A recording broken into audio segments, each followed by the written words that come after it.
आता आपल्या आवडत्या मालिकेचे संपूर्ण भाग मालिका प्रसारित झाल्यानंतर लगेचच पाहू शकता फक्त सन नेक्स्ट वर भारतातील प्रेक्षकांसाठी मोफत सेवा। मगाशी कोणाला घाईघाईत घेऊन गेला आतमध्ये? हळू गोदामाशी हळू।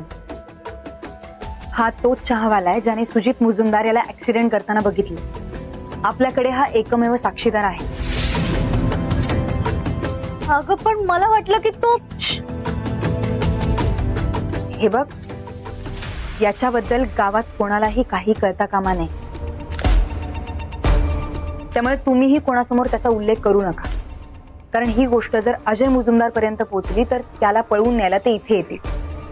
कुठल्याही परिस्थितीत आपल्याला त्याला सेफ ठेवायचं। अगं पण आपण काय करणार? आणि कोणी गुंड आले तर आपण कसं जिंकणार? हे बघ सुगंधा, बळ हे मनगडात नाही मनात असायला पाहिजे।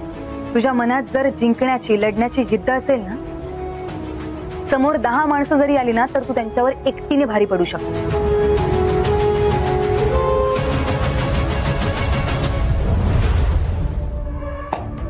काळजी करू नकोस। उद्या कोर्टात मोहन तुझ्यावरचा गुन्हा स्वतःवर घे, सुटशील तू। उद्या आपण निघून जाऊ इकडनं। पण म्हणजे आता माझ्या जागी दुसरा कोणीतरी जेलमध्ये जाणार? त्यापेक्षा दादा मी करतो गुन्हा कबूल, माझ्या डोक्यावर एवढा पाप नको। गप्प बस आहे, मूर्ख आहे, अक्कल आहे तुला जरा तरी? लहान आहे त्यामुळे माझं ऐक निमुखपणे। पहिलं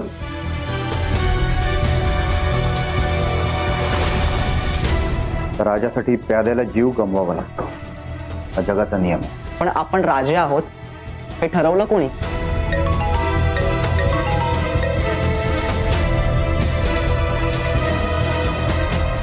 बोल देसाई। साहेब, सुंदरीला सगळं कळलंय। तिने कलेक्टर साहेबांना फोन लावला होता। मला असं वाटतं की कदाचित ड्रायव्हर स्वतःची कोर्टात साक्ष बदलेल।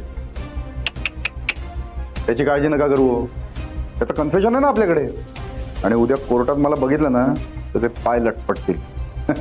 त्याची काळजी नका करू। नाही साहेब, मला काहीतरी गडबड वाटते।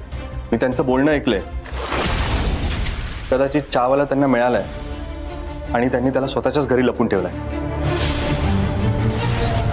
काय पाटील? देसाई काय चाललंय हे सगळं? चहावाला एक काम करा, आता तो ड्रायव्हर, त्याची मुलगी आणि जेवढे साक्षीदार आहेत ना सगळ्यांना गायब करा।